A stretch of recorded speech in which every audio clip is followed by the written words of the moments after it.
31 Ogos 1970, rukun negara dicipta sebagai ideologi kebangsaan yang membawa sinar menyuluh jalan kegelapan, memberi keyakinan bahawa perbezaan kaum bukan menjadi penghalang untuk kita hidup di bawah satu bumbung yang sama.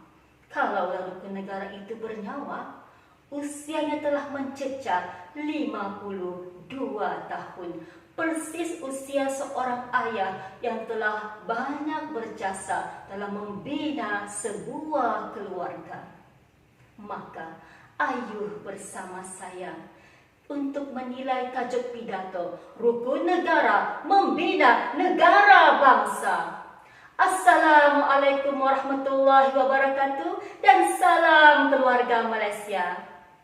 Hadirin, negara bangsa merupakan satu proses dalam melahirkan bangsa yang bersatu padu, hidup di bawah satu pentadbiran, berkongsi budaya dan taat setia kepada negara.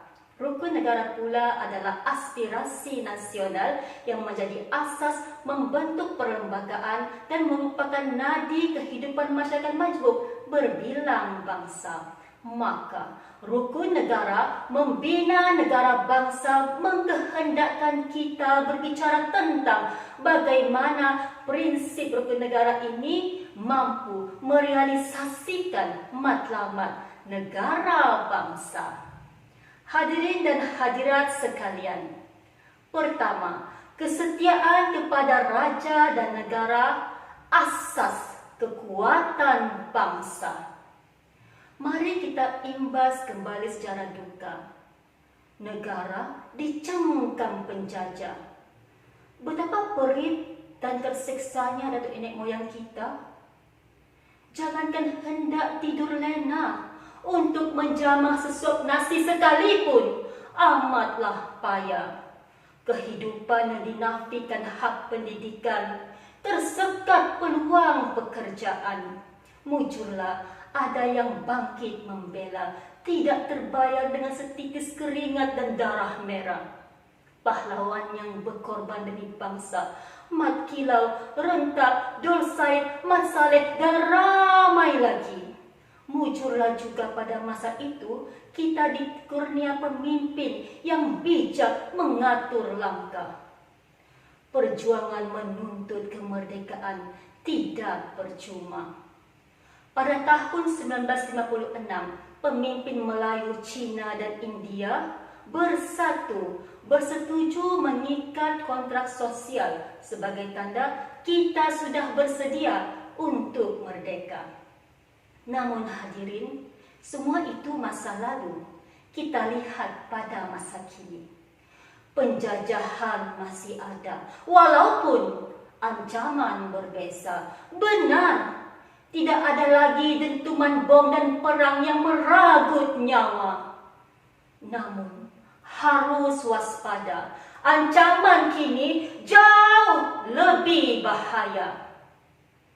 Peluru dipapan ke kunci, medan perang di medan di alam maya. Hanya yang kebal dan kuat yang mengatasi ancaman ini adalah nilai jati diri anak bangsa dan agenda nasional daripada pemimpin yang berwibawa. Hadirin, kedua, keluhuran perlembagaan, asas perpaduan.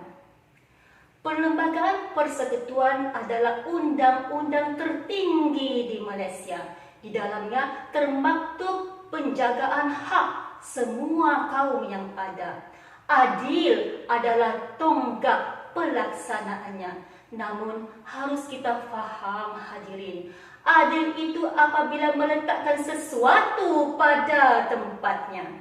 Contohnya, Perkara 153 yang melindungi hak istimewa orang Melayu tanpa mengabaikan hak kaum yang lain. Sejak dasar pecah dan perintah, kita tidak pernah berhenti berusaha untuk merapatkan jurang ekonomi dan jurang sosial antara kaum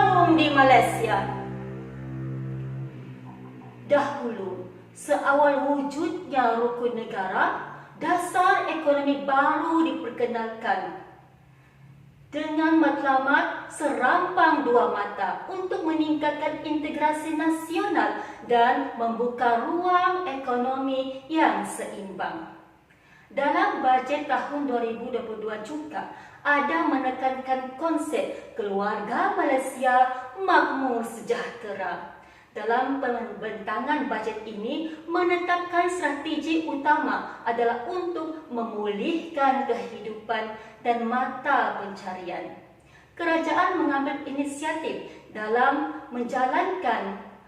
melaksanakan Jamin Keluarga Kerja Malaysia, di mana menyediakan sebanyak 600,000 peluang pekerjaan kepada semua. Inilah yang dikatakan keluarga Malaysia berkongsi rezeki, menikmati kehidupan yang lebih selesa. Hadirin dan hadirat sekalian, ketiga, Perkara 152 Perlembagaan mengangkat mandat bahasa kebangsaan. Hadirin, terdapat 7,000 bahasa di seluruh dunia dan ada yang semakin pupus ditelan zaman.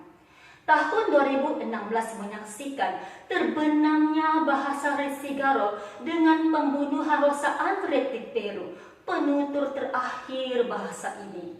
Selain itu, bahasa Mudbura, bahasa asli wilayah utara Australia, juga semakin menunjuk titik hitam apabila saat ini hanya 92 orang sahaja yang tinggal penuturnya. Kita masih boleh bernafas lega kerana bahasa Melayu masih mendapat tempat di seluruh dunia dengan 300 juta pengguna. Di Malaysia, kita kekal percaya bahasa Melayu adalah alat perpaduan yang boleh menyatukan kita semua. Sebab itu, bahasa Melayu diangkat sebagai bahasa rasmi dan pelaksanaannya diperkasakan di seluruh sekolah. Namun, jangan prejudis kerana hadirin, tidak ada satu bahasa bangsa sekalipun yang dihalang penggunaannya. Bahkan kita bersyukur dan rasa bangga dapat berkongsi budaya dan meraih sebanyak 175 bahasa pertuturan etnik dan kaum di Malaysia. Sebab itulah rasa kesatuan ini adalah ramuan rahsia perpaduan kita. Indeks Global Keamanan 2022 melaporkan bahawa Malaysia tersenarai dalam 20 negara yang paling aman di dunia. Hadirin dan hadirat sekalian, akhir sekali, sudah sekian lama laungan rukun negara tidak didendang. Kita bimbang jika kalimat ini semakin lesu dan sunyi dari haluan telinga generasi bangsa. Maka ayo bersama saya kita laungkan kepercayaan kepada Tuhan, kesetiaan kepada raja dan negara, keluhuran perlembagaan, kedaulatan undang-undang, kesopanan dan kesusilaan. 5 kalimat yang penuh hikmah, 5 janji yang wajib digenggam setia, diikrar dengan kata-kata, dihidupkan ke dalam jiwa kita semua, yang akan selalu mengingatkan kita, walaupun kita berbeza bangsa dan agama, kita tetap berpegang pada satu janji yang sama, rukun negara, membina negara bangsa. Sekian, terima kasih.